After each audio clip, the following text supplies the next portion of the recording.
continuar na integral, vou só dar uma recapitulada rápida, né? O teorema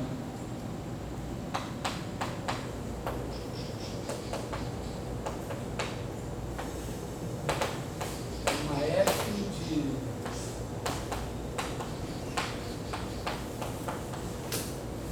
limitada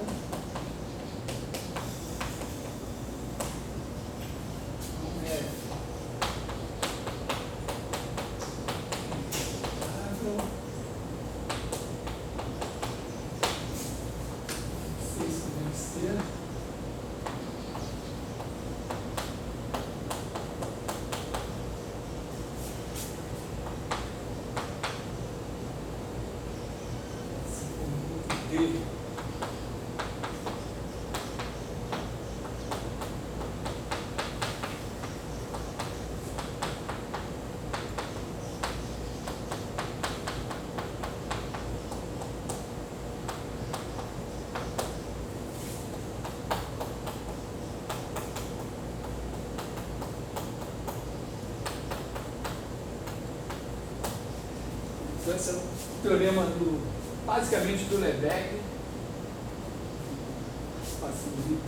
mas, na verdade, falar que é o teorema do Lebesgue é uma certa injustiça. Isso, na verdade, começa com Riemann, quando estou falando integrável a Riemann, né? Riemann igual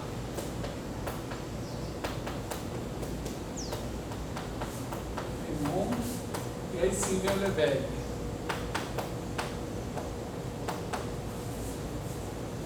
O Riemann define a integral, coloca a questão de saber o quão descontínua uma função pode ser para ainda assim, ser integrável.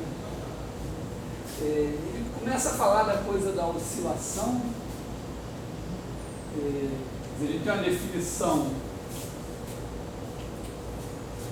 Assim, se você tiver uma F, um espaço métrico, e R, na verdade, não precisa nem ser R, né? Pode ser também outro espaço métrico.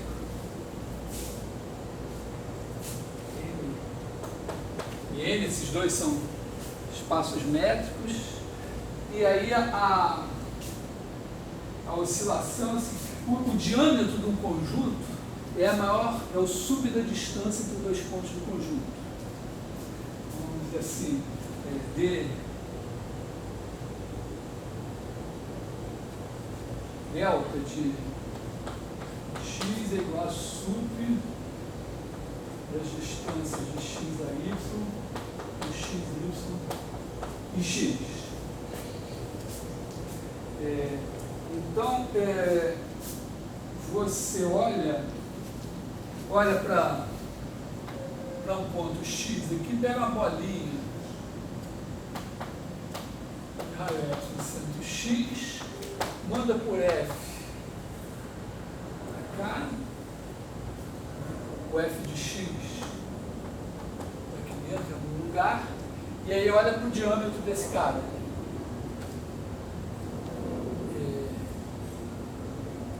Esse diâmetro ele tem que, para a função ser contínua, esse diâmetro tem que tender a zero. Basicamente é isso. F contínuo.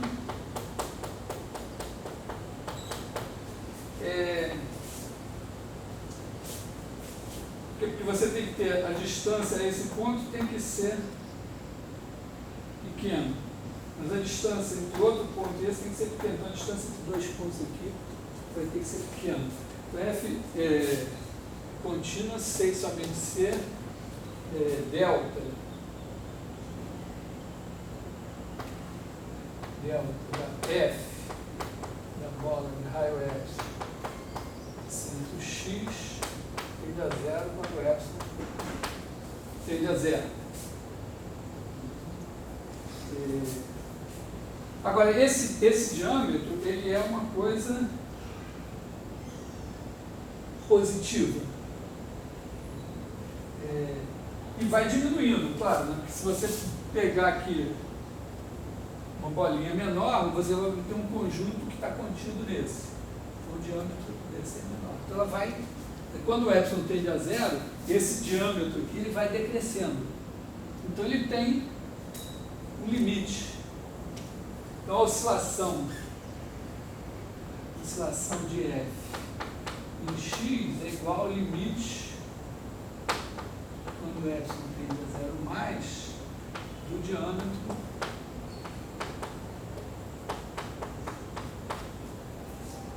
claro que esse diâmetro, em princípio, pode ser infinito. Entendido, ele pode ser infinito e esse limite aqui pode ser infinito. Por exemplo, você pegar a função 1 sobre x, de x igual a 1 sobre x, qualquer vizinhança que você pegar de zero, a imagem vai ter pontos lá, mais infinito, menos infinito. Então, esse diâmetro vai ser sempre infinito no limite. Então, eu teria oscilação infinita. Mas a oscilação é uma medida de quão descontínua a função é do ponto. Principalmente o problema para integral, né, se você vai fazer, você pega aqui, está integrando, tem um ponto, num certo intervalinho. Você vai olhar o sub da função nesse intervalo e o inf da função nesse intervalo.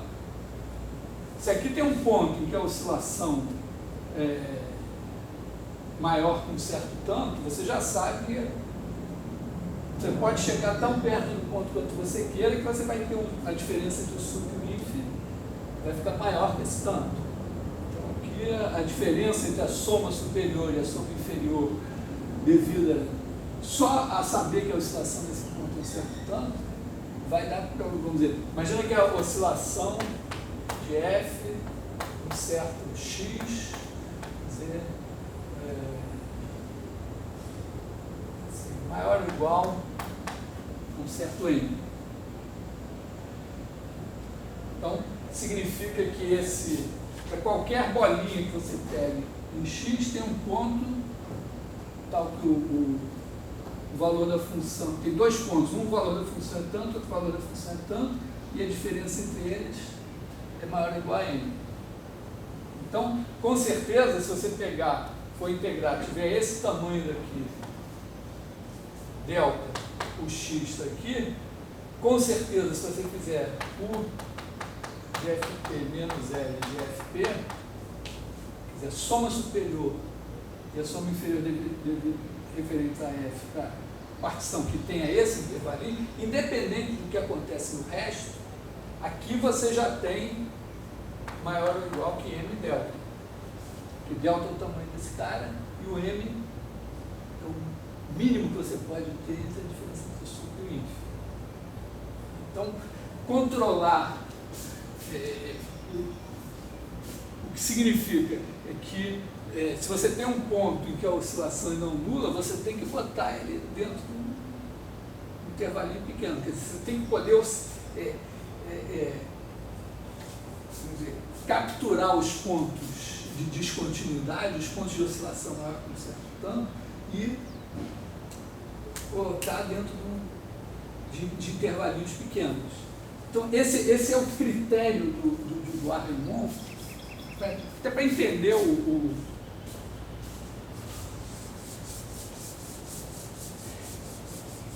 na verdade, eu até pensei, depois da última aula, que eu achei que foi muito confusa e tal, em pegar o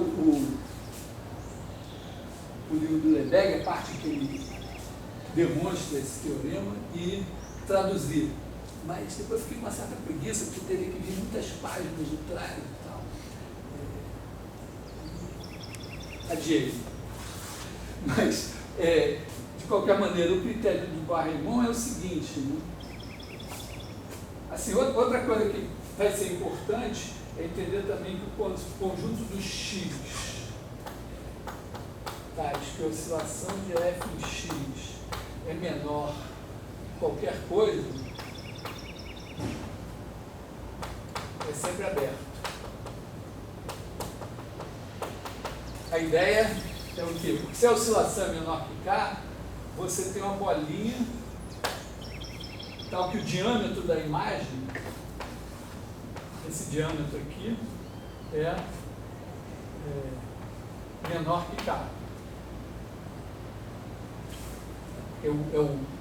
O ínfimo desses diâmetros, então alguma hora tem que ficar menor que K. Isso significa o seguinte, que se você pegar um ponto aqui, nessa bolinha, e pegar uma bolinha de centro nele e raio suficientemente pequeno para ela estar aqui, a imagem dessa bolinha vai estar aqui dentro. Então, com certeza, o diâmetro dela vai ser menor que K, o que vai garantir que a oscilação de F nesse ponto também é menor que K. Então, todos os pontos dessa bola estarão nesse conjunto aberto. Bom, então, a ideia é a seguinte, né? Não vou jurar, não li o trabalho de Bois-Reymond para atribuir a ele exatamente isso, mas o que é entendido como critério de Bois-Reymond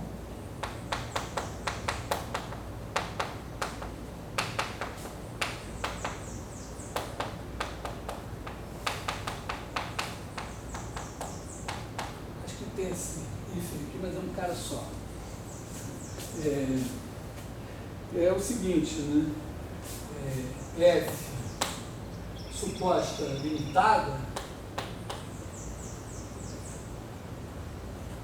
é integrável sem somente si,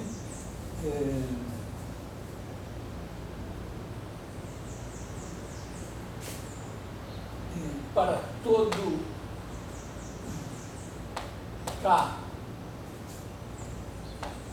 e para todo epsilon maior que zero, existem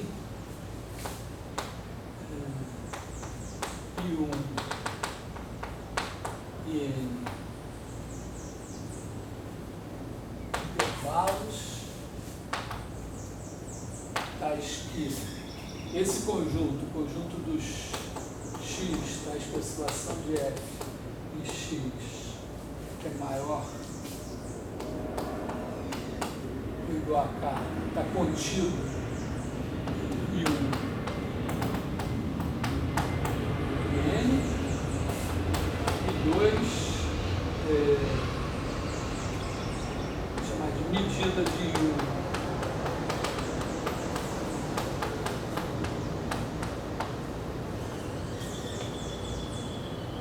A medida é o comprimento do intervalo. Então, isso significa dizer que para qualquer, vamos dizer, se você pegar os pontos de oscilação maior que um certo tanto, você tem que poder colocar eles dentro de uma união finita de intervalos, tal que a soma das medidas desse intervalo é menor que qualquer epsilon previamente estipulado. Com isso você controla a integral. Basicamente, por que isso vai funcionar?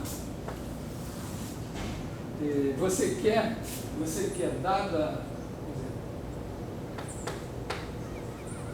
epsilon maior que zero, queremos P, partição,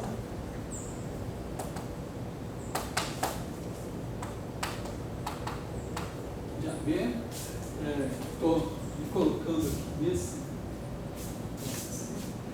tal que U de FP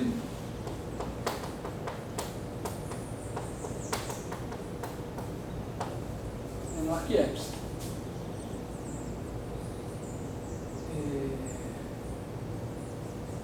Repara o seguinte, para os pontos em que a oscilação é menor que um certo K, você garante, né, se a oscilação de f em x é menor que k, o x está aqui, aí você dá um intervalinho tal que aqui a diferença entre o sub e o if é menor que esse k. Então, vamos dizer, se você der uma partição em que todo mundo, que cada intervalo da partição você garante que a diferença entre o sub e o if é menor que k, esse negócio aqui, a diferença entre a soma superior e a soma inferior vai dar menor que k vezes o tamanho do intervalo, que é b menos a. Não sei se k pode ser arbitrariamente pequeno, está tudo bem. Então, primeira coisa, né, vamos dizer,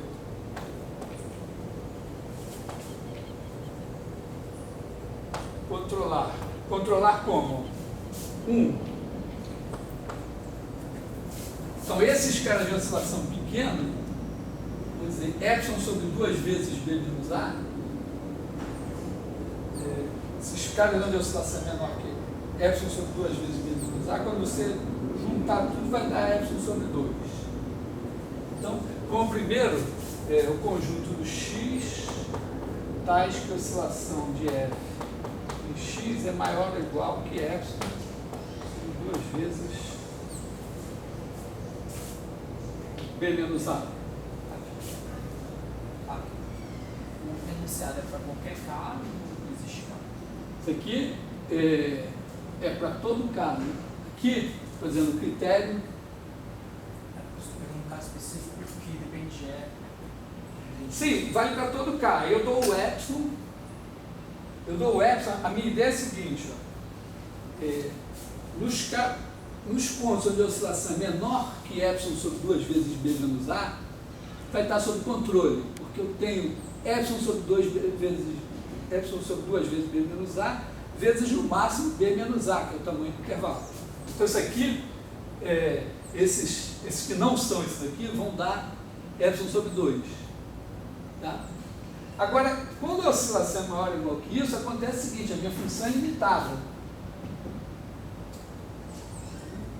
Então eu posso pegar, né, seja n igual ao sub de f menos inf de f.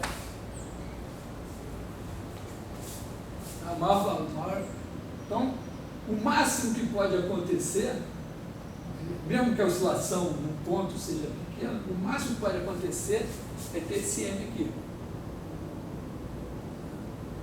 Bom, mas se eu colocar esse conjunto numa coisa, agora eu boto esse cara dentro de intervalos assim, de maneira que a soma dessas medidas não vai ser menor que epsilon, vai ser menor que epsilon sobre 2 vezes esse m.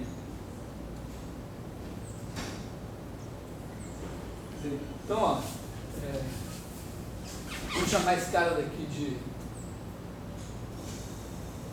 sei lá, dele, xão, tá? Então, bota xão contido em I1 união IN assim, com medida de I1 mais medida de IN menor que, como eu não tenho certeza que o M é maior que zero, que a função pode ser constante, vou botar mais um aqui. Aí o que vai acontecer? Eu tenho aqui o meu intervalo AB, aí eu tenho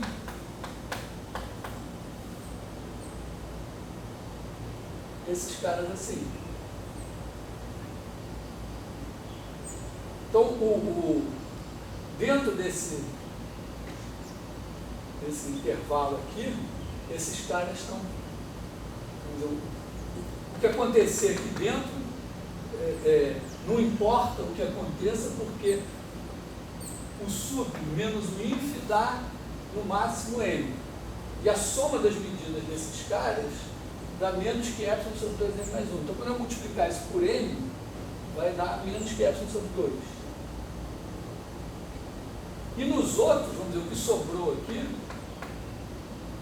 esses caras que sobraram aqui, a oscilação é menor que isso. Então, quando eu pegar o sup menos o inf em qualquer lugar aqui, vai ser menor que isso aqui.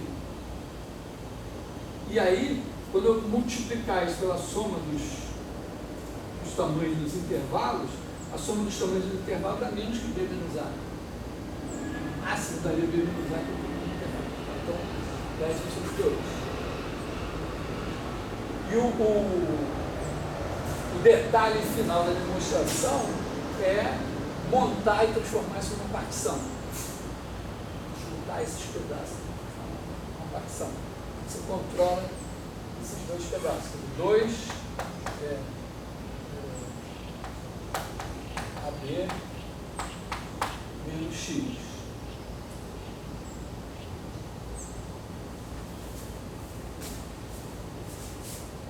Aí, não vou escrever parte dos detalhes técnicos aqui, que eventualmente, não sei como o Dubois Reymond fez exatamente isso, mas uma maneira seria usar a compacidade, talvez, usar o fato aqui de que esses caras, pegar esses intervalos abertos, pegar o complementar, que é então você tirou um aberto do intervalo fechado, você ficou com fechado, limitado, é compacto.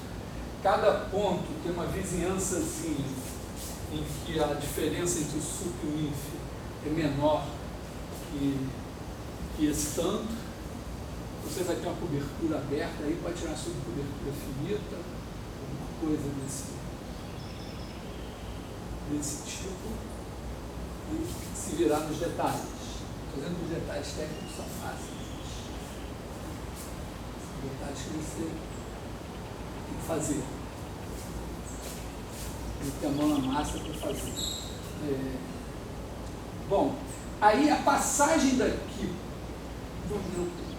passar daqui para cá é só uma observação que é o seguinte, esse conjunto D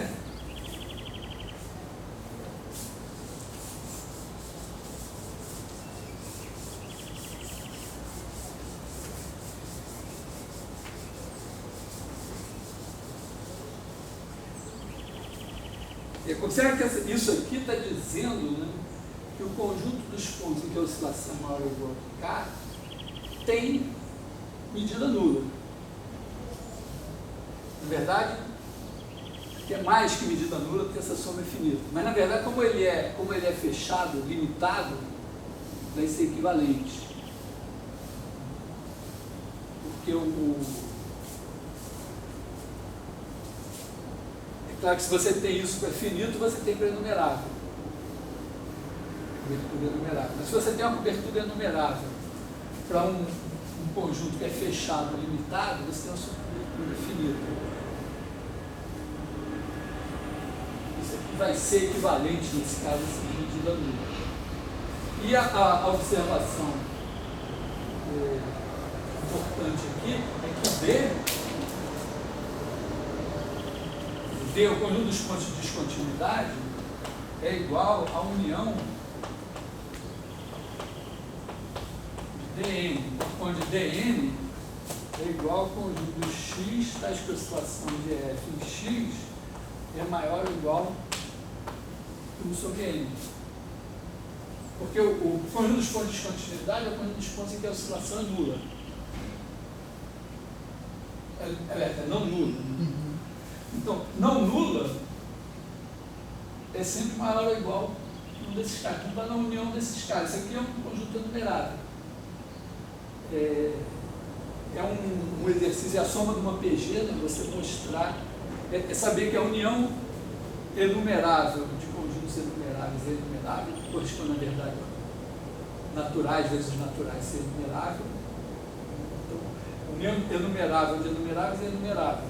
Então, se você tiver uma união enumerável de conjunto de medida nula, você tem um conjunto de medida nula.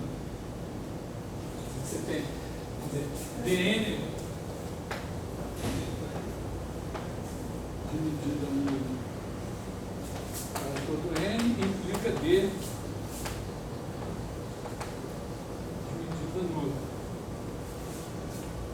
quê? Porque cada DN você cobre DN contido na união em J de NJ, intervalos que cobrem DN, né, com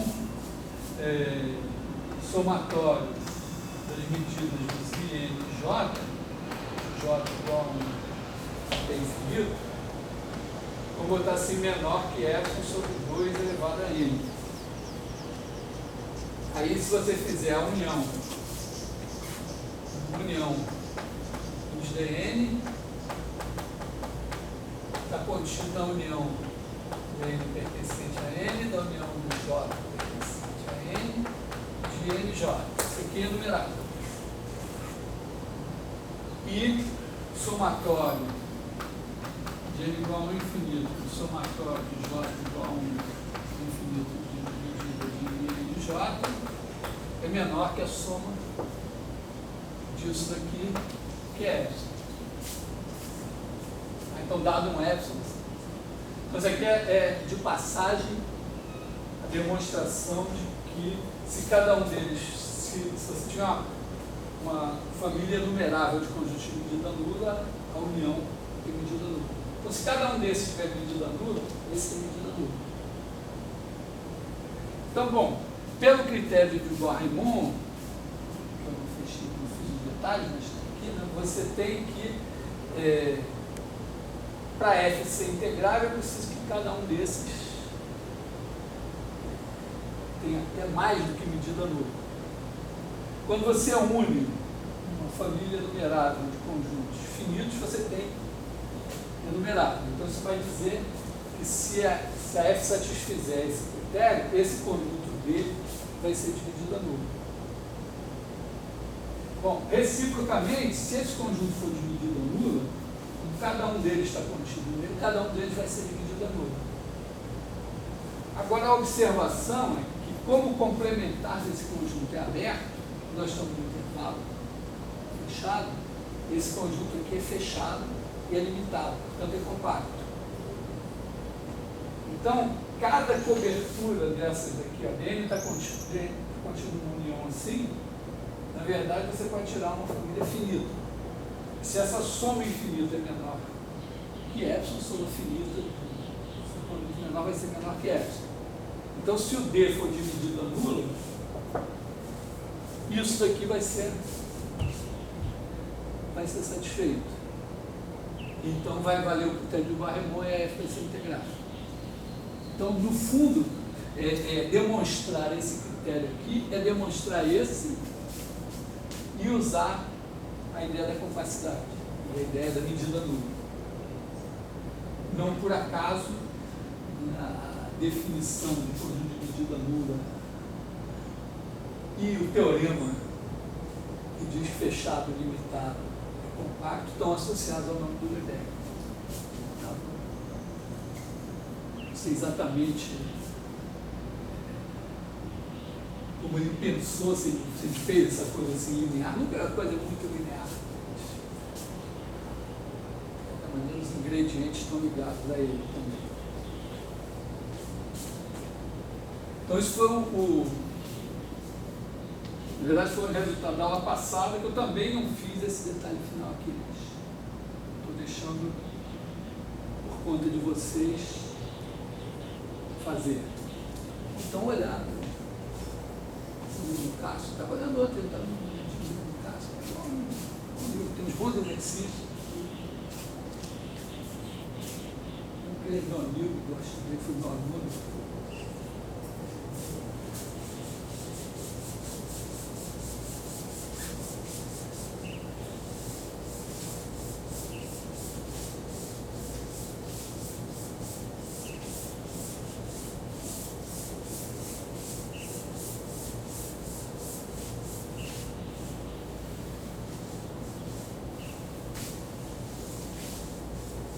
Bom, eu vou falar dos teoremas fundamentais do cálculo. Vamos de falar hoje de duas outras coisas.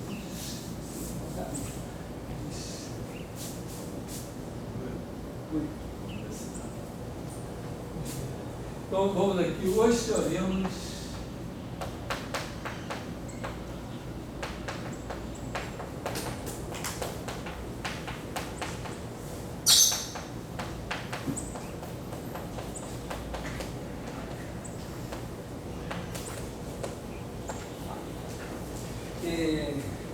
Quando eu falei do teorema do valor médio, eu falei que tinha dois teoremas, um era o teorema do valor médio, o outro é conhecido como desigualdade do valor médio, que é o teorema dos acréscimos finitos.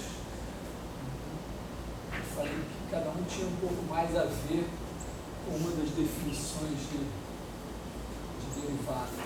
Mas, na verdade, a definição de derivada que tem a ver com esses dois teoremas é a mesma. Então, todo mundo conhece esses teoremas, talvez não tenha clareza que eles são dois. Está assim, teorema 1, não sei se usualmente é o 2, F, também é contínuo,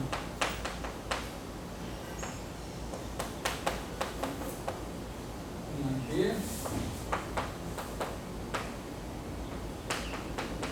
derivado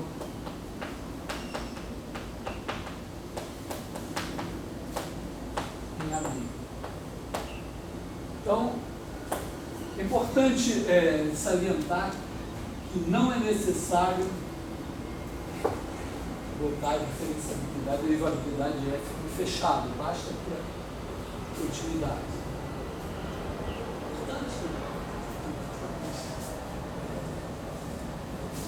Essa hipótese é relativamente próxima de mínimo. O fato da função da derivada só existir no intervalo aberto não faz a menor diferença em termos de integrar. Integrar no intervalo aberto ou no fechado é a mesma coisa. Porque você mudar a função nas extremidades do intervalo não interfere no fato do conjunto dos pontos de descontinuidade ter ou não medida única. Então, vou enunciar assim: se F' é integrável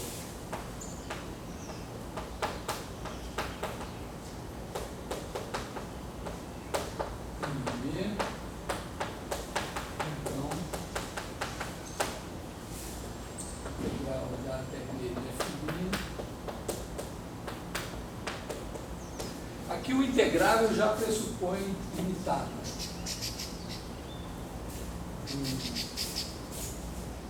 Então, aqui não tem nenhuma hipótese de continuidade da derivada. Simplesmente integrar e você volta para o lugar. E o teorema 2,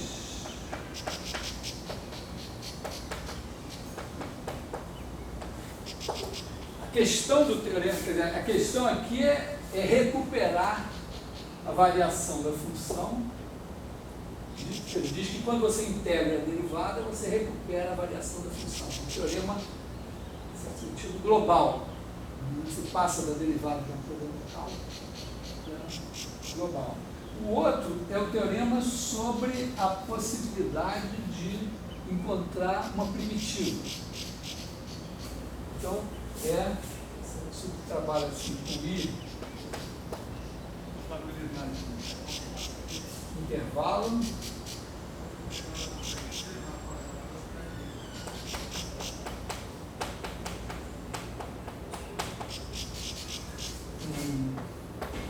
F de I em R. Aqui, esse intervalo aqui não precisa ser limitado.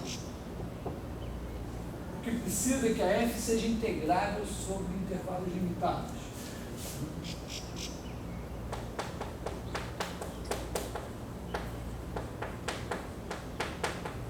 É localmente integrável.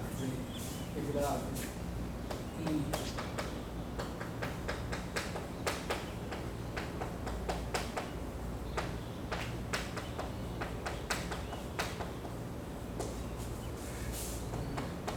x0 pertencente a I.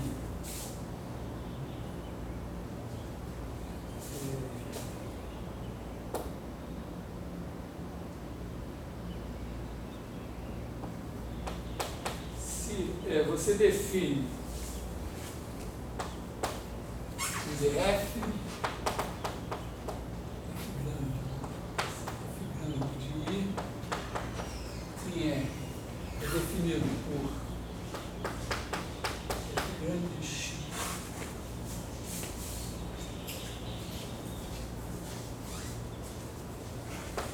f grande de x é igual à integral de x0 a x de f pequeno. Aqui entendido que quando x é menor que x0, você faz a partição do intervalo x, x0, faz tudo direitinho, só que você bota o sinal negativo na integral. Não falei isso em momento algum, mas pedido aqui que a integral de b até a de f é igual a menos integral até b de f. Então, você define isso, se f é definido assim e fzinho é contínuo,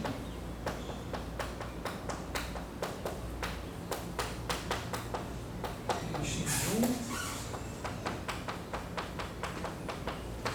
então f' de x1 igual a f de x1.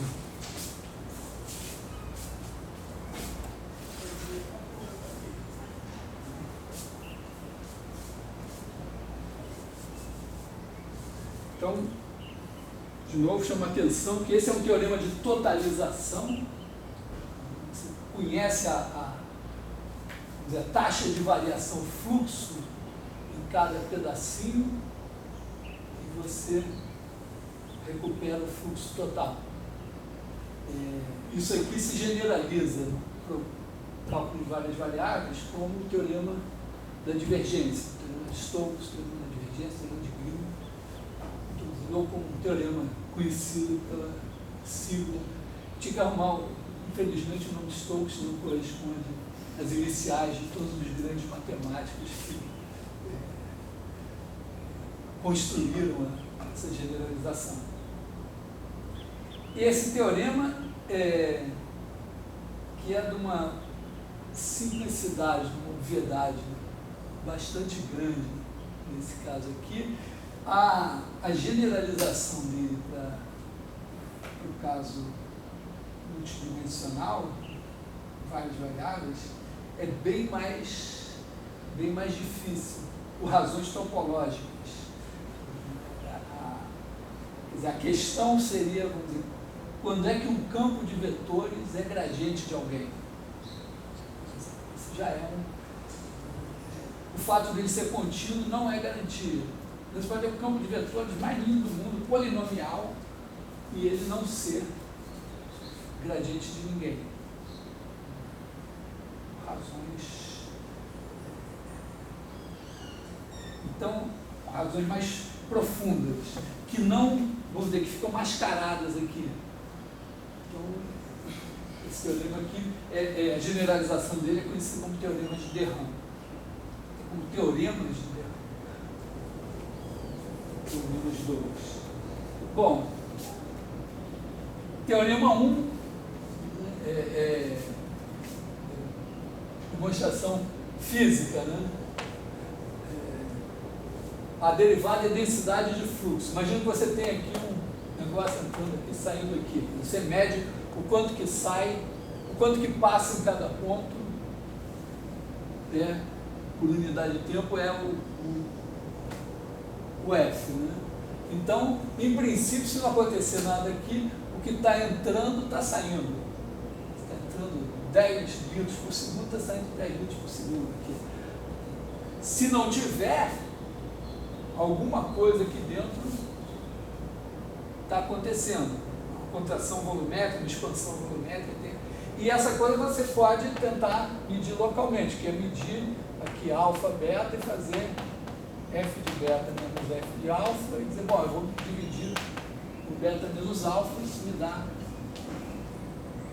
Então, se você fizer f, aqui é A, aqui é B, f de B menos f de A, você escreve, parte em pedacinhos, chama esse aqui de AN, esse aqui de A0, isso aqui é f de AN menos f de AN menos 1, mais f de A1 menos f de A0. Quer dizer, aqui você tem, está pelo menos uma parcelinha mais, né, aqui, mais f de A2 menos f de A1 mais f de A1 menos f de A0. Então, isso é uma soma telescópica, cancela tudo no meio, dá isso aqui. Agora você divide cada um, né, por AN menos A1 e multiplica pelo seu respectivo valor. A2 menos A1 multiplica A1 menos A0, multiplica por ele. Aí, então isso aqui é igual a somatório de I igual a 1 até N de F de AI menos F de AI menos 1 sobre AI menos AI menos 1 vezes AI menos AI menos 1. Qualquer físico vai olhar para isso aqui e dizer, claro, né? Isso aqui tende para a derivada, isso aqui é o dx, e esse somatório é a integral de A até B. Se eu estivesse dando aula no Instituto de Física, estaria demonstrado. Como eu estou dando aula de matemática, eu só tenho que colocar mais uma linha. Eu tenho que observar que pelo teorema do valor médio, isso aqui é igual a somatório de igual a 1 até N de F' de xi aí menos aí menos 1. Onde xi é um ponto no intervalo aí menos 1 aí. E isso daqui, vamos dizer, se P é uma partição, P partição de AB, dada por esses raros todos, isso daqui é a soma de Riemann para F, a partição P e a escolha si de um ponto que está no intervalo. Bom, mas eu estou dizendo então que todas as somas, quer dizer, todas essas somas de Riemann valem isso. Só que isso daqui tende, quando a norma de P tende a zero, tá? Porque F' supostamente é integrável. Então eu tenho uma coisa aqui, escolhido, para cada partição eu posso escolher esse xi aqui, de maneira que essa soma seja igual a isso. E eu posso fazer a norma das partições que eu escolho tender a zero. Isso aqui. Então, um teorema cuja demonstração, se eu usasse uma linha inteira do quadro, caberia em uma linha. Esse aqui é o teorema 1. O teorema 2, a demonstração dele é uma figura. Você olha aqui na reta real, tem aqui o ponto x0, vou botar o ponto x1 aqui, o ponto x1, a integral de x0 a x de f é essa, é f de x1, se eu fizer aqui x1 mais h, eu tenho esse tamanho, esse negócio, a área daqui é f de x1 mais h menos f de x1 só. E isso está entre o maior e o menor valor da função aqui, que nesse caso, como a função é contínua, quando h tender a zero, eles tendem a f de x1. Então, se eu botar dividir por h, isso claramente tende para f de x1. Essa é a demonstração, cálculo 1 do teorema. Para nós, a nossa demonstração não vai diferir muito disso, né? O que vai fazer é que f de x1 mais h menos f de x1 é igual sobre H é igual a 1 sobre H integral de x1 mais H de F. E podemos até fazer assim, né? De tantas maneiras, vamos fazer assim. Vou botar aqui menos F de x1 é igual a isso aqui, menos F de x1, vou botar aqui 1 sobre H. Porque, ó, F de x1 é 1 sobre H vezes F de x1H. Se eu integrar F de x1, que é x1 vezes H, essa é uma constante, dá isso vezes H. Dividido por H, dá isso aqui. E essa integral eu já tinha. Agora, isso daqui é menor ou igual, por uma desigualdade que eu não demonstrei, né? Se eu botar assim, menor ou igual a 1 sobre norma de H, não sei se H é positivo ou negativo. E aqui, assim, integral de x1 até x1 mais H, desse negócio aqui. Vou botar assim, f de x menos f de x1 dx. Eu vou botar dois modos porque se o H for negativo, isso aqui troca de sinal. Agora, se o H for suficientemente pequeno, se o H for menor que o certo delta, essa diferença é menor que o certo epsilon. Então, eu posso supor que o módulo de H menor que o delta implica f de x menos f de x1 menor que epsilon para todo x pertencente a x1 menos módulo de H, x1 mais módulo de H, para ficar tranquilo aqui. De repente eu posso tirar. Então isso aqui, se norma de H for menor que delta, isso aqui é menor que epsilon, vezes H, isso aqui é menor que epsilon. Usando a desigualdade que eu não demonstrei, mas que é óbvia, né, que se a função é menor que um tanto no intervalo, a integral dela é menor que um tanto vezes o comprimento do intervalo.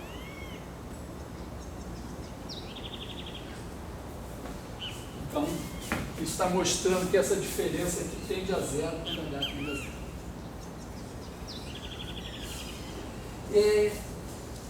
Eu tenho um certo medo de não estar ensinando isso a vocês, mas o curso de análise, ele basicamente ele envolve ser capaz de transformar essa figura numa demonstração com epsilons e deltas. Um erro é você só fazer a figura e achar que tudo é óbvio. O outro erro é você tentar fazer essas coisas sem entender a figura.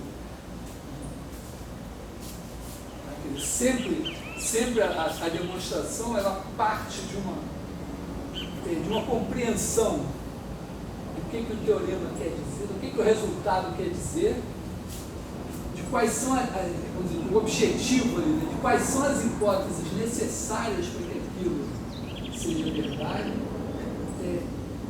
e quais são os argumentos principais que vão fazer aquilo. Esses argumentos, tipicamente, eles evidenciam por que aquelas hipóteses são realmente necessárias.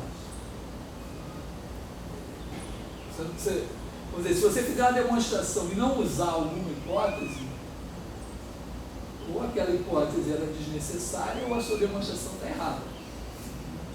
Então, se você tem uma hipótese e você sente que ela é crucial, tem um momento crucial na demonstração que ela vai aparecer.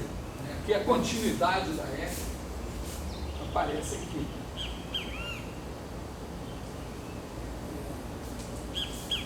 Observa mais uma vez o seguinte, esse teorema,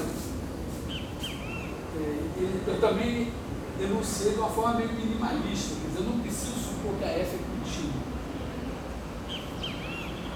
Mas se eu quiser que ela seja derivável em X, eu vou precisar que ela seja contínua.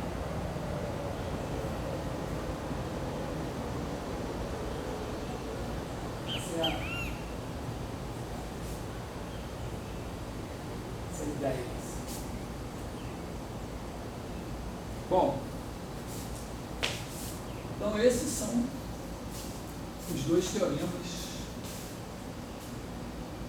fundamentais do cálculo. Às vezes você usa isso para fazer isso.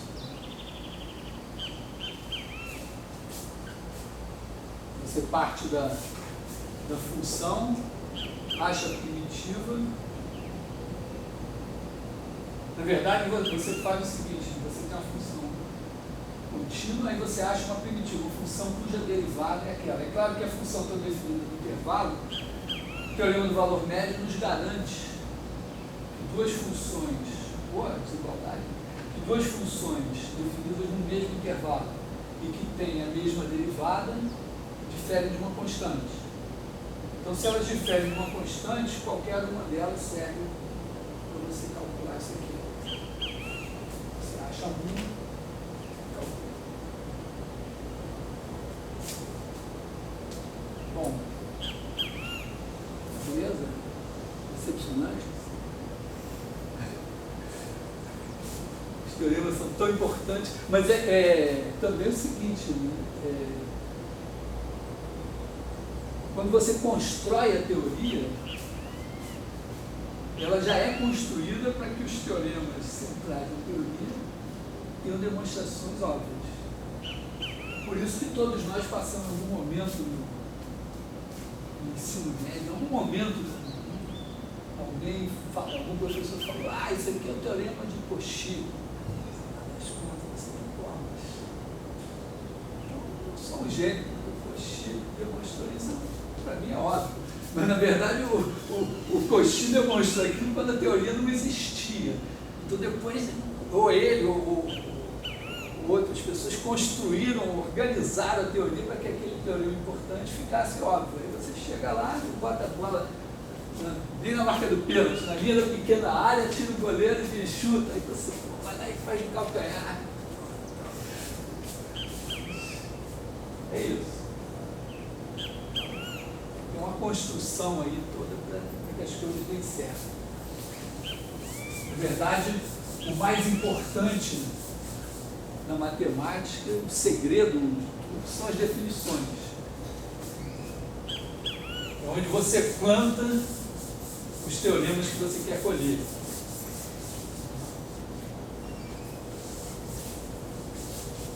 Poderia dizer, definir isso, uma boa definição é uma semente de teoremas.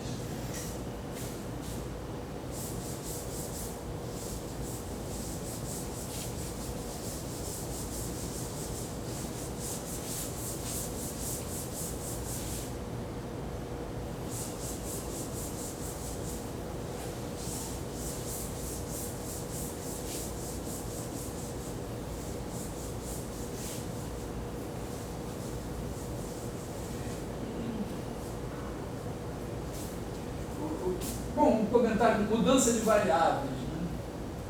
Né? Tem uma proposição.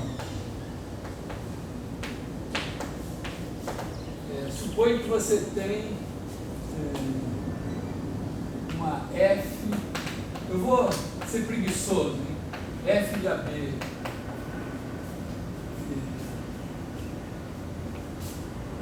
Em R,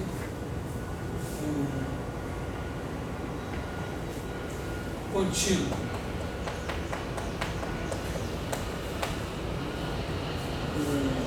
E está a minha preguiça. E aí você tem uma φ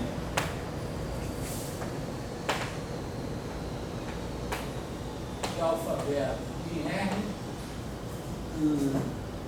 Também vou botar C1. Vou botar assim. Preciso botar aqui. Intervalo C1 com φ de alfa contido em I.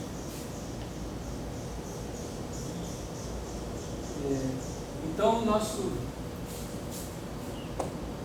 então, a gente sabe sobre o integral de alfa, de φ de alfa até φ de beta, de f. Isso deve ser igual a integral de alfa até beta, de f igual a φ, filhinho.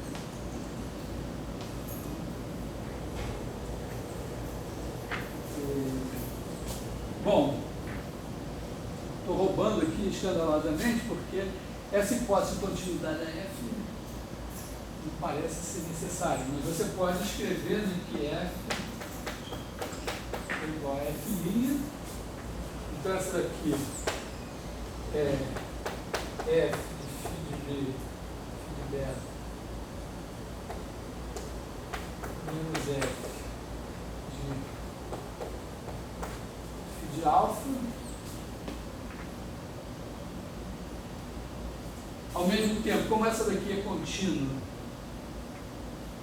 ela é integrável, e essa função daqui é f igual a φ'.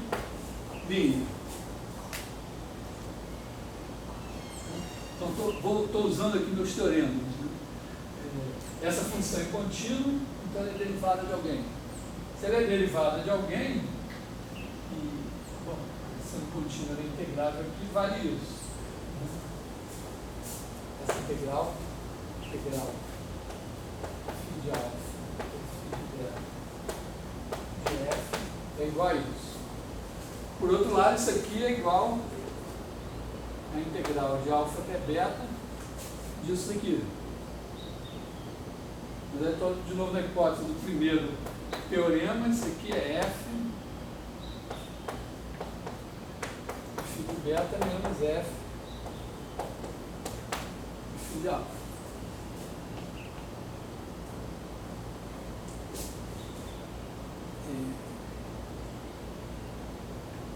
Segundo uma aplicação da regra da cadeia. Aqui eu usei a regra da cadeia.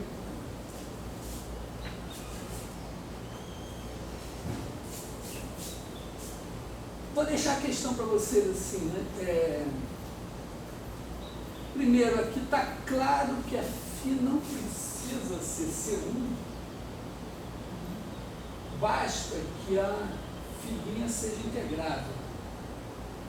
Por quê? Porque se a φ' for integrável, quando um dos pontos de descontinuidade de φ' é de medida nula, estou multiplicando por uma função contínua. Isso aqui é f de φ de x, φ' de x. Então essa é contínua. Essa daqui, então os pontos de descontinuidade do produto são a união dos pontos de descontinuidade de uma com os pontos de descontinuidade da outra. Isso aqui não tem a função de ponto de descontinuidade dessa de medida nula. Então isso aqui é de medida nula. Essa sendo limitada e essa sendo contínua no intervalo fechado, isso é limitado. Então isso aqui é integrável. Se isso aqui é integrável, como isso é derivado desse negócio, vale isso aqui. E aqui eu não usei nada sobre a φ. Então, o C1 eu posso trocar aqui. Mas o que certamente seria mais emocionante seria relaxar essa hipótese aqui de continuidade da F. O que nos impediria de entrar com essa coisa, mataria essa demonstração, tornaria a demonstração mais penosa. Para vocês como creio que pelo menos manter essa hipótese C1, você tem que botar F integrável no essa Fzinha. Está valendo. Mas não vou me preocupar com isso.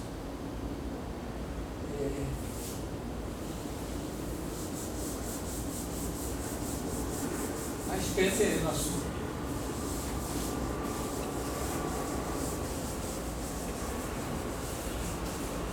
queria falar de dois resultados. O primeiro é o seguinte, né? Repara que no primeiro teorema, a gente pega a derivada, e se a derivada for integrável, então... Mas será que existe uma função cuja derivada não é integrável? Questão.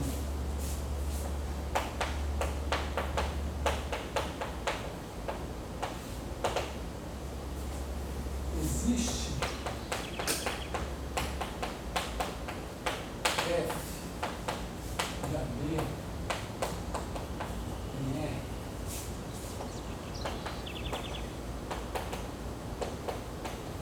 com derivada limitada. A derivada que não é limitada é mais fácil. Com derivada limitada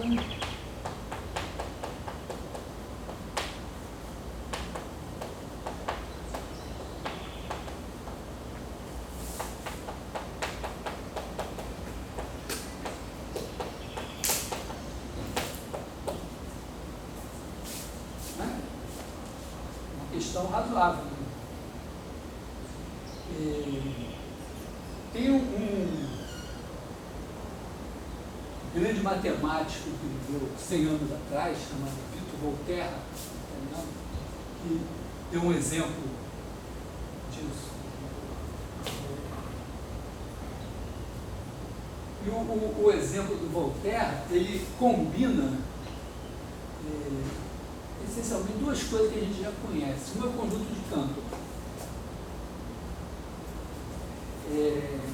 E a outra é ingredientes. Conjunto de Cantor. Não exatamente o conjunto de Cantor, mas uma modificação dele que não tem medida nula. E segunda é igual a x2 seno de 1 sobre x de x sobre 0 e 0 da x igual a 0. Lembra que essa função ela tem um gráfico assim, né? E aí o seno de... Acho que o último aqui faz uma coisa assim.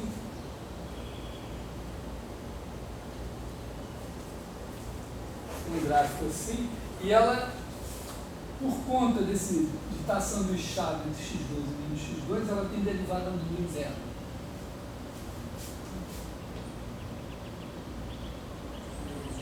Aí, o que o Volterra pensou?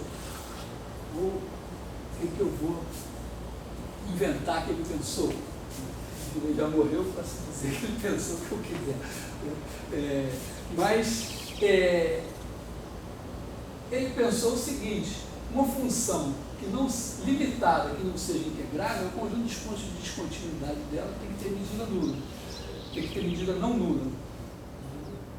Então eu estou aqui com uma função que tem um ponto de descontinuidade na derivada, mas a derivada é limitada, né?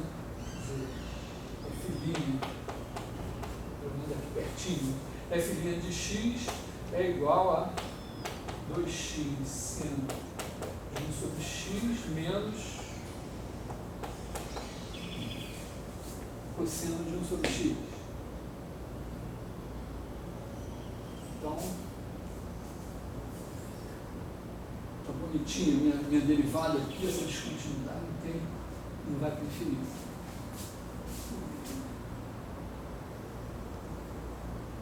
Aí, só que ele pensou, eu posso fazer o seguinte, né? O conjunto de Cantor, o complementar do conjunto de Cantor é uma união de intervalos.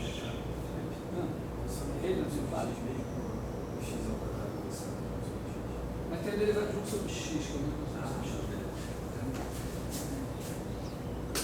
Então, o Volterra pensou o seguinte: eu posso fazer em qualquer intervalo que eu pegar, pega um intervalo qualquer aqui, eu pego essa função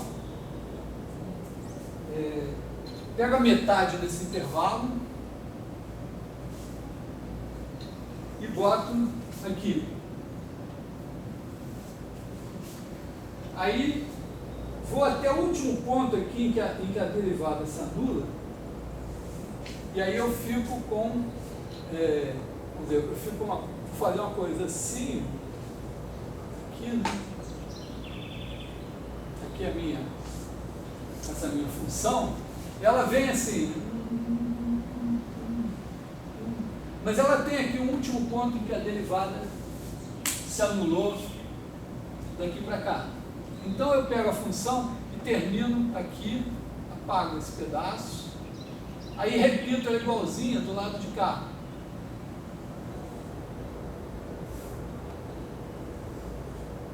Assim. Aí ela vem,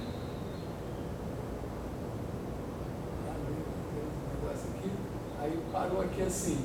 Aí esse ponto aqui, onde a derivada se anula, esse aqui eu emendo.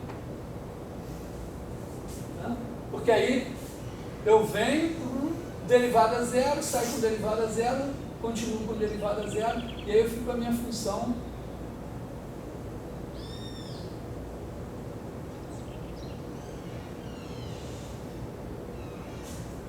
assim, tá? Exercício, façam isso. Então, observação, qualquer intervalo AB, eu posso fazer isso. Eu pego o tamanho B menos A sobre 2, venho aqui, olho esse negócio, trunco no ponto, trago isso para cá, espelho para cá, faço isso. Com isso, eu estou criando uma função que é igualzinha a essa, perto desse ponto, igualzinho a essa, perto desse ponto. Quer dizer, aqui ela vai ter, imagina que daqui para frente ela sai zero. Para frente ela sai zero. Então a minha função vem, aqui ela faz essa coisinha, sai zero. Então, nesse intervalo AB, qualquer que eu peguei aqui, ela vai ser essa coisa. Então ela é derivável em todo ponto do intervalo AB, e tem uma descontinuidade na derivada em A e em B. Olha, o conjunto de Cantor, ele é o complementar de uma união de intervalos abertos. Então eu poderia fazer o quê? Eu tenho aqui o intervalo 0, 1, aí eu pego o terço central e aqui eu boto uma função como essa.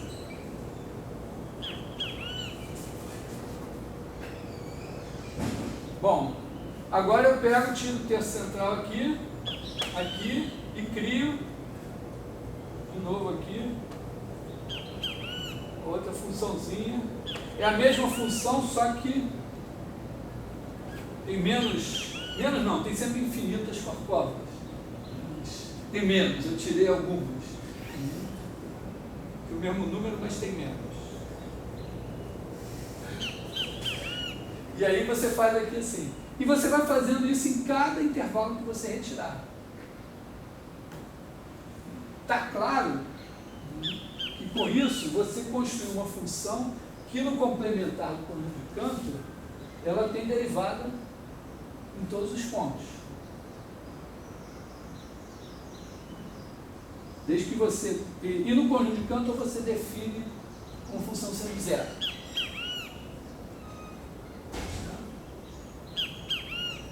Então a função vale zero no conjunto de Cantor, e fora do conjunto de Cantor ela tem essa definição aqui.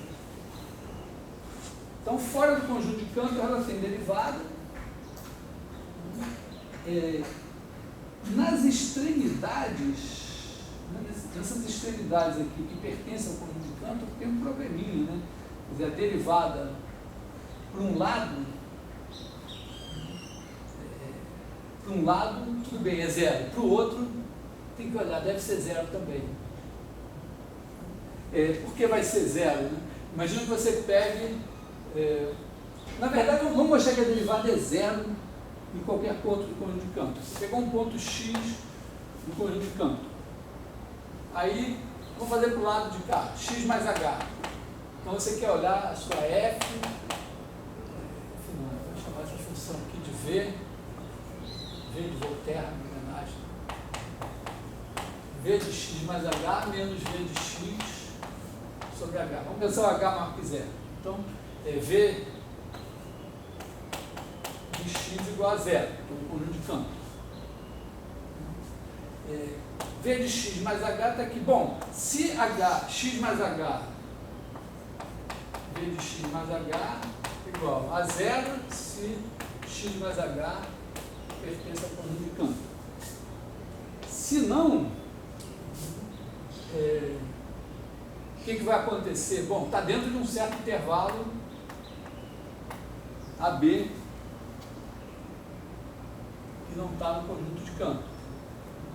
Então aqui a nossa função essencialmente, vamos dizer se é isso aqui, né? Ela f de x mais h é menor que o quê? Que, em módulo, né? Que x mais h menos a ao quadrado. Sabe? Porque por construção, essa função aqui é sempre menor que x2. Quando eu boto aqui, ela é menor que x menos a ao quadrado. Continuei mantendo aqui assim. Se tiver do lado de cá, mais ainda. Só. Então, é isso aqui. Bom, então, o que eu tenho aqui? V de x mais h menos V de x sobre h vou botar um menor ou igual, né? Menor ou igual.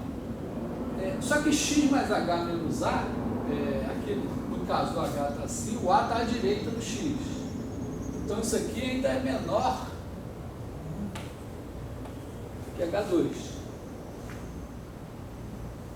O x mais h, o x, então esse aqui é o h e aqui é isso. Então isso aqui é menor ou igual que H2 sobre norma de H, que é igual a norma de H, que tende a zero. Então esse quociente ou é zero ou é algo que está pequeno. Se o H for pequeno. Mesma coisa se o H for negativo, é a mesma coisa, só que no B. Então isso mostra que a derivada dessa função vai valer zero no conjunto de canto e vai ser dada por alguma coisa assim fora do conjunto de canto. Só que nas extremidades dos pontos que são extremidades do conjunto de canto, a derivada vai ser descontínua. Porque ela vai... Quer dizer, o que é uma extremidade do conjunto de canto? É a extremidade de um intervalo que foi retirado. Esse intervalo foi retirado, então aqui esse ponto ficou no conjunto de canto. Ele nunca mais vai sair, você só tira miolos de intervalo. Então aqui a função faz assim, e quando você faz a derivada à direita, ela não tende para zero, que é a derivada desse ponto. Se vier pelo lado de cá, a mesma coisa. A derivada à esquerda não tende a zero, embora ela seja limitada. Então, a derivada é descontínua, com certeza, em todos os pontos que são extremidades do conjunto de canto. Tem uma... Agora observa o seguinte, pega um ponto X do conjunto de canto que não é uma extremidade. Ele é limite de uma sequência de pontos que são extremidades do conjunto de canto. Porque os pontos do conjunto de canto vão ficando dentro de intervalos fechados cada vez menores. Então as extremidades desses intervalos cada vez menores aproximam os pontos do conjunto de canto. Então nesses pontos, que que são extremidades do conjunto de Cantor, a nossa função, nossa derivada, assume, porque aqui, para x arbitrariamente próximo de zero, para x próximo de zero, isso aqui está perto de zero.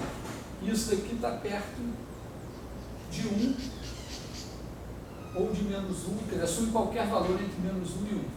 Então, para x arbitrariamente pequeno, isso aqui está, você consegue isso aqui maior que meio. De modo. Valores de x arbitrariamente pequeno. Então, você chega perto de x, você tem uma extremidade. Perto dessa extremidade, você tem um ponto onde a derivada é maior que meio. Então, a derivada em x é zero e você tem pontos em que a derivada é maior que meio chegando nele. Então, a derivada é descontínua aqui também. Ela é descontínua em todos os pontos do conjunto de campo. Bom, só tem um problema, o conjunto de campo é de medida nula. Então, o conjunto dos pontos de descontinuidade da minha derivada é de medida nula. Só que o conjunto de Cantor pode ser modificado para não ser mais de medida nula. Então, vamos só observar aqui que o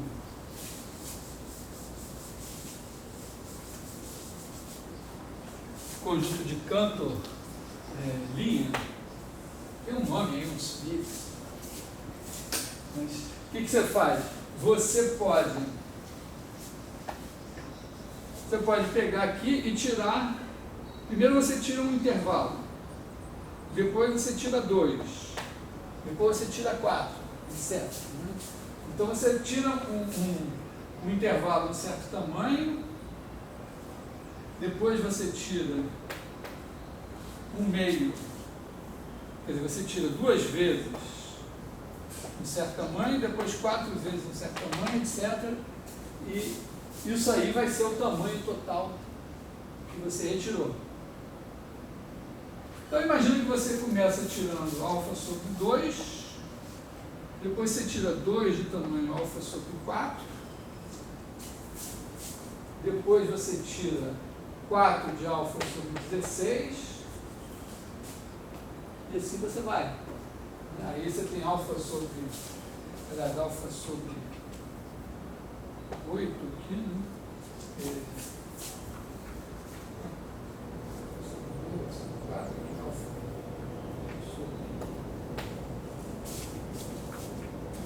Então aqui você vai ter alfa sobre 2, alfa sobre 4, alfa sobre 8, etc. Você vai ter alfa no soma. Então você pode pegar o intervalo, tira o tamanho alfa sobre 2 aqui, depois tira, no que sobrou, você pega o ponto médio, tira alfa sobre 8, depois no que sobrou você tem 4 intervalos, você tira alfa sobre 32, cada um dos 4, e você vai ter um conjunto com todas as características do conjunto de Cantor, só que no final você tirou uma coisa que, em vez de ter medida 1, você tem medida alfa. Então, o que sobrou tem medida 1 menos alfa. Então, você tem um conjunto, vamos dizer, da família do conjunto de Cantor, só que a medida dele, em vez de ser 0, é 1 menos alfa, e o alfa você pode arbitrar. E toda essa construção que eu fiz continua valendo, porque o importante aqui foi o que acontece nos intervalos abertos que a gente retirou, nas extremidades desses intervalos, e observar que todo ponto do conjunto de Cantor pode ser aproximado por extremidade do conjunto de Cantor. Então aqui não tem problema, porque o nosso conjunto continua sendo interseção de conjuntos que são uniões de intervalos, cada um dos Kn linha tem 2 elevado a n intervalos, tendo 2 elevado a n intervalos, o contínuo intervalo 0, eles têm medidas tendendo a 0, e aí se o cara está na interseção de todas, ele sempre está em algum. E se ele está vamos dizer, se ele está na interseção de todos, ele está em algum cujo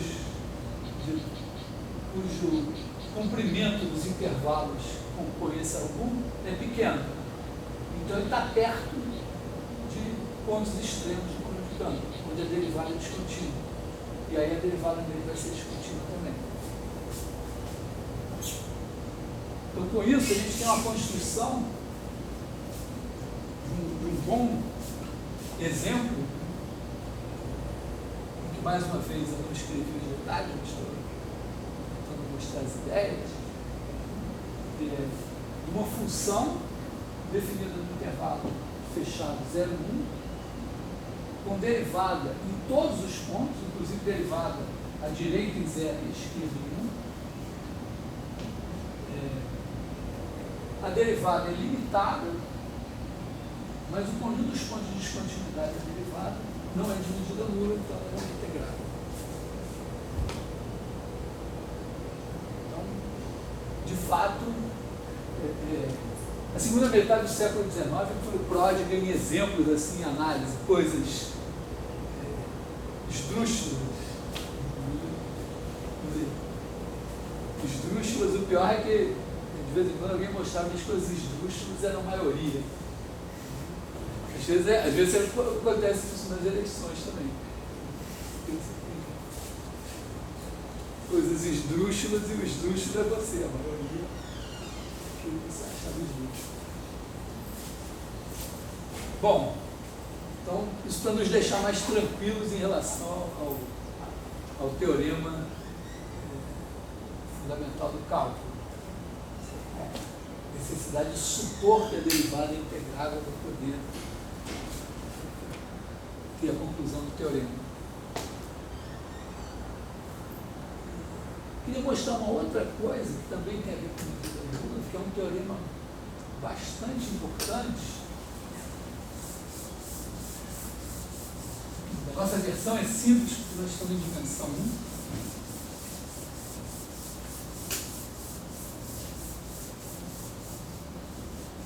Que é a seguinte coisa, dizendo assim, você tem uma função, aí ela tem derivada nula aqui, ela faz assim, tem derivada nula aqui assim, aí de repente ela faz assim, tem derivada nula, ela pode ter derivada nula, por exemplo, nesse ponto, nesse intervalo inteiro. Quando os pontos da derivada nula, pode ser grande. A função pode ser constante. Tem derivada nula em todos os pontos. Agora, olha do lado de cá. Tem esse cara aqui. Esse cara é um ponto isolado. Tem esse outro aqui, é um ponto isolado. Esse aqui, essa função também é um ponto isolado. Embora aqui tenha um monte de pontos com a mesma derivada zero, esse ponto aqui, perto dele não tem ninguém com derivada zero. Não é muito fácil, né, você criar pontos que são imagens de ponto com derivada zero que não sejam lá isoladinhos assim. Quer dizer, embora o conjunto dos pontos que tem derivada nula possa ser grande, aparentemente as imagens desses pontos formam um conjunto só que seja pequeno. Claro que esse exemplo que eu estou dando é inocente.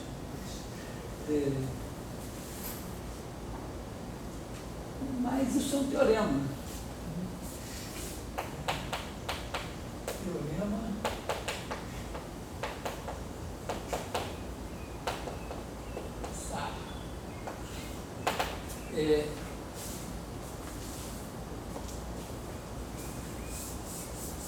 Supõe que F de π em R de classe C1.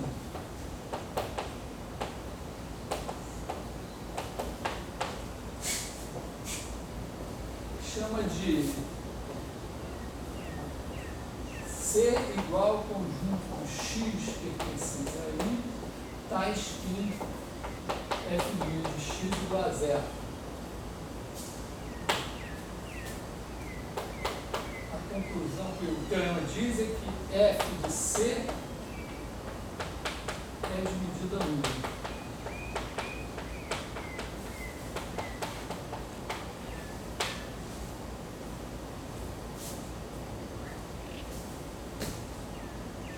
Esse cara aqui é o conjunto dos pontos críticos. E a imagem do conjunto dos pontos críticos, o conjunto dos valores críticos, é de medida nula. Esse teorema é interessante porque ele vale para funções de Rn ou Nn quaisquer, sendo que se o N, quer dizer, a dimensão do domínio, for maior do que a do contradomínio, aí você tem que rebolar para demonstrar, você tem que exigir mais diferenciabilidade.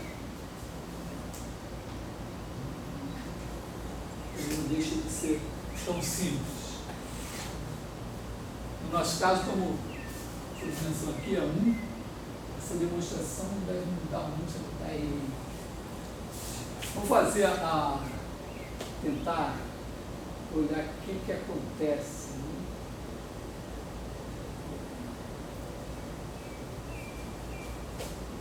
Primeiro, esse conjunto aqui é compacto, né? Já é uma vantagem, né?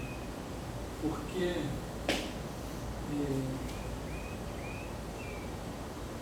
aliás, ele não é compacto porque eu não estou supondo que esse intervalo é limitado.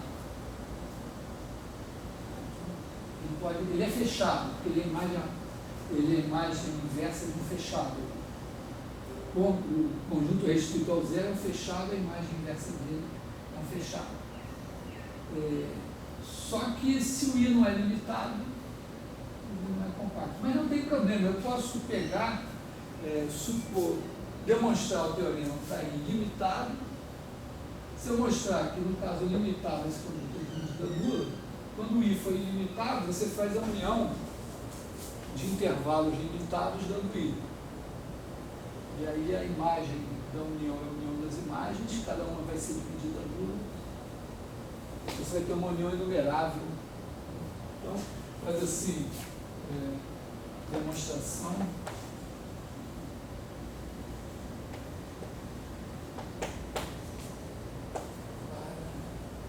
Para I igual a AB. No caso geral,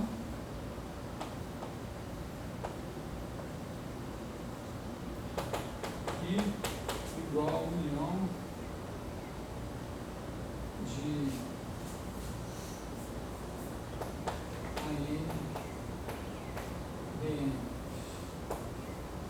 Todo intervalo vai ser uma união enumerável de intervalos fechados e limitados.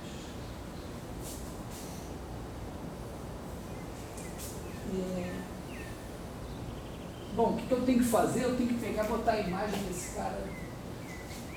Mais ou menos, a ideia é a seguinte: imagina que você tem aqui um intervalo alfa, beta, e que aqui a derivada, esse intervalo está próximo de um ponto crítico. Aqui você tem x, f' de x igual a zero. Então aqui, norma de f' de x menor que um certo epsilon. Depois eu discuto que epsilon é esse. Então o que vai acontecer? Se eu pegar f de AB, de alfa beta,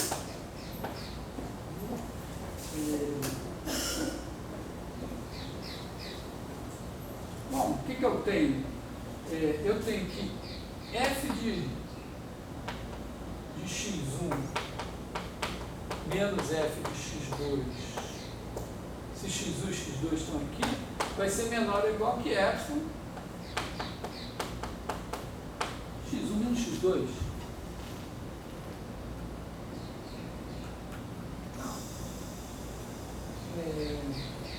Então esse cara daqui vai ser, vamos dizer, o tamanho disso aqui vai estar contido. Está contido, não vai ser igual, porque a minha F é C1 é contínuo. Isso aqui vai ser o intervalo inf de f de alfa beta sub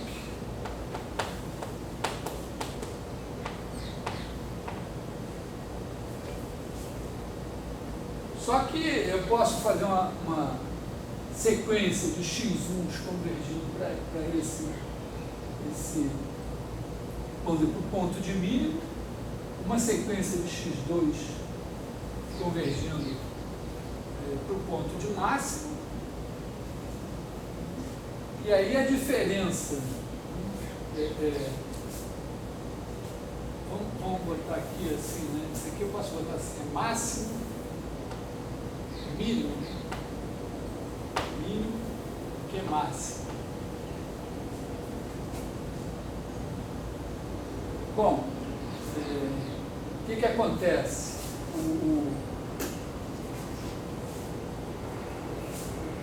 A medida desse intervalo f de alfa beta é a diferença entre esses dois caras.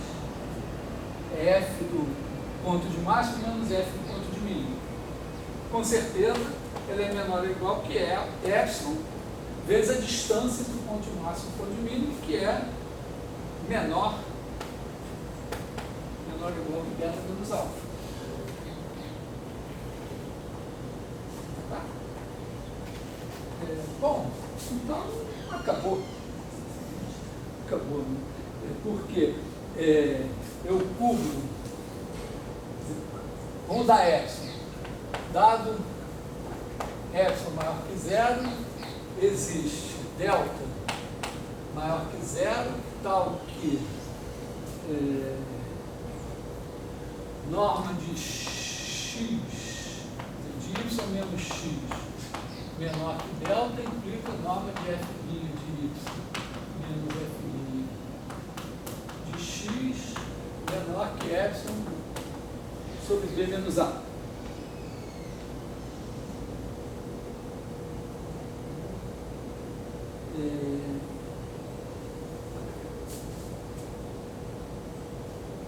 Bom, eu acho que... Agora vamos pegar assim, ó, pega o intervalo na B, toma N, tal que B menos A sobre N menor que delta. Então, divide agora aqui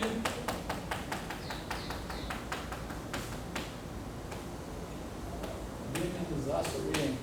Sim. O que acontece? Bom, o C tem pontos os pontos de C estão em alguns desses intervalos aqui. Então, vamos considerar que Y pertence a f de C. Quer dizer, Y igual a f de um certo x aqui. Então, o x está em algum lugar aqui. Então, pega esse intervalo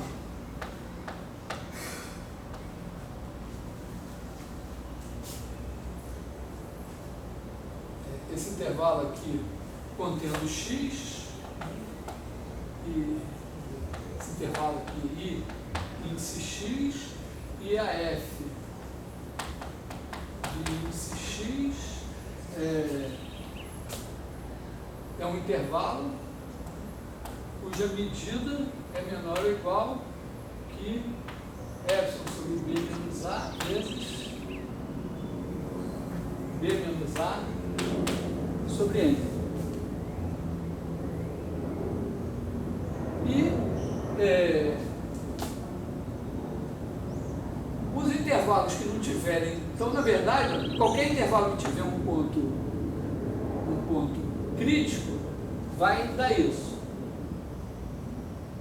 Os outros que não tiverem ponto crítico eu jogo fora. Então eu tenho um número n menor que n intervalos contendo pontos críticos. Então, o conjunto dos pontos críticos está contido na união desses M intervalos.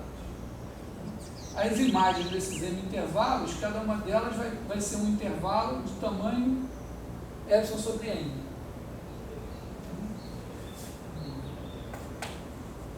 E tem imagem medindo no máximo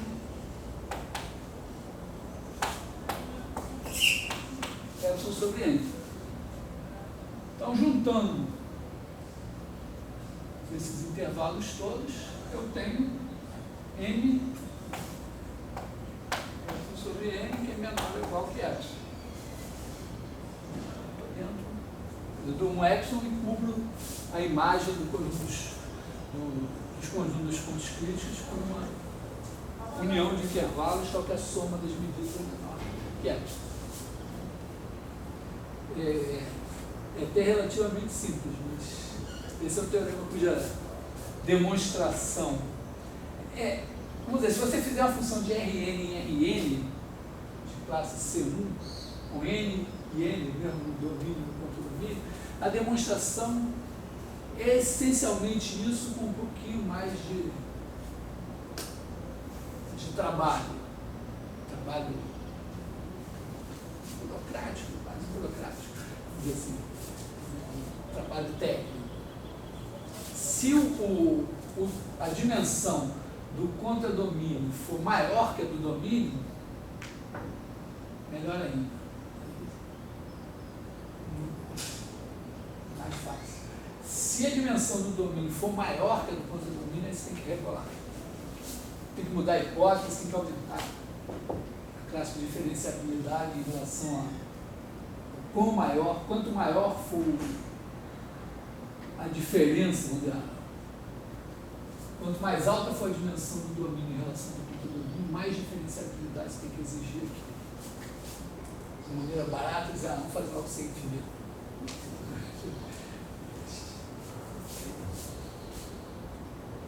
E esse teorema, ele é muito... tem uma utilidade bastante grande em topologia algébrica. Tem coisas de topologia algébrica, classicamente de topologia algébrica, que são feitas, são coisas trabalhosas, você tem que ir lá triangular o espaço, fazer um monte de coisa e tal. E, às vezes, esses mesmos resultados, no caso C1, C2, C infinito, geralmente C1, C2, às vezes você consegue demonstrar usando técnicas de cálculo. Usando lá o teorema de Stokes, alguma coisa assim, algumas coisas de derivada, você consegue demonstrar.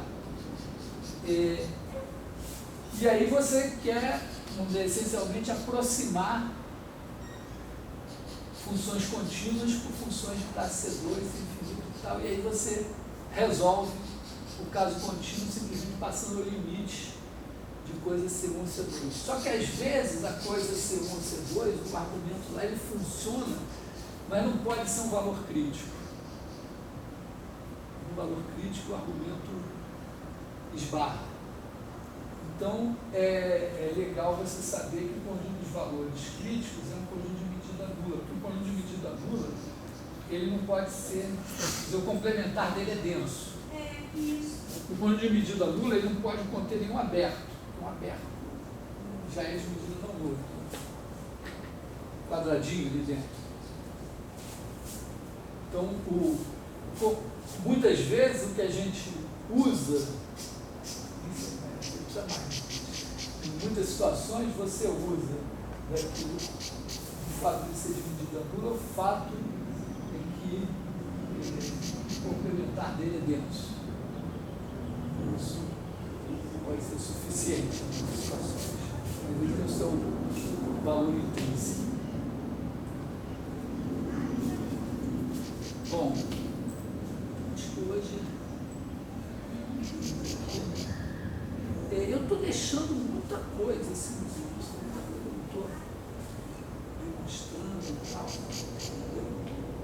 Em semana que vem a gente tem aula assim, quase uma raridade nos últimos tempos. Eu estou pensando em começar convergência, começar a trabalhar com a ideia de função convergindo. Ainda tem que fazer o hospital, treino, as coisas assim. Mas uma sequência de funções convergindo para uma função. Pensar nisso. Depois falar em convergência uniforme para eventualmente chegar em séries de potência, construção da seno, cosseno, coisa assim. Assim, também um subproduto de hoje é a definição do logaritmo. Então, vamos definir log de x para x maior que zero, como log de x é igual a integral de 1 até x, 1 sobre t dt.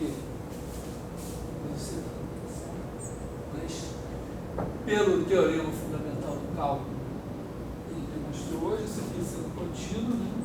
Então, log min de x é igual a 1 sobre x. E usando propriedades relativamente simples, você mostra que o log de AB igual a log de A mais log de B. Então, um truque, isso aqui é integral de 1 até AB. Você pode fazer, define uma g de x igual a integral de A até a x, 1 sobre t dt, calcula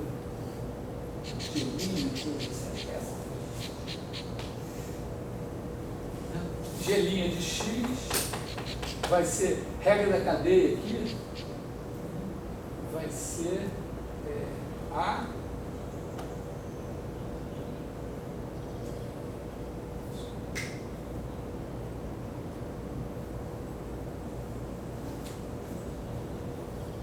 vou fazer isso, vou errar isso. Você faz um truque mudo desses assim, com derivada, e mostra que duas funções, essa e uma outra, duas funções diferem de uma constante e a constante. E aqui, ó, quer dizer, aqui a ideia é essa, mas se você fizer log de AX, isso tem que ser log de A mais log de X. Tem que ser. Então a derivada dessa daqui tem que ser igual à derivada dessa daqui. Botei A aqui para cima. Então, aqui integral de 1 até AX, de 1 sobre t dt, e integral de 1 até x de 1 sobre t dt, devem ter a mesma derivada. É claro que aqui ó, você deriva essa, vai dar 1 sobre t, mas no ponto AX. Você vai ter 1 sobre AX, vezes a derivada de AX, que é A. Então, a derivada vai ser 1 sobre X. Então, as duas diferem de uma constante, que aí você tem uma constante, é essa daqui. Então, isso vamos dizer, daí sai tudo da função logarítmica, porque ela também vale 0 e 1.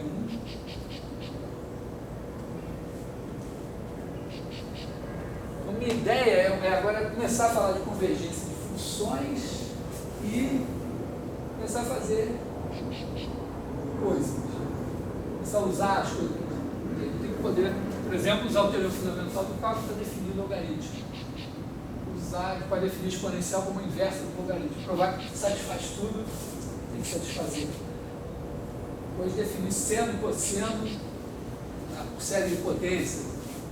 Provar que satisfaz tudo, tem que satisfazer. Isso aí eu vou outras coisas.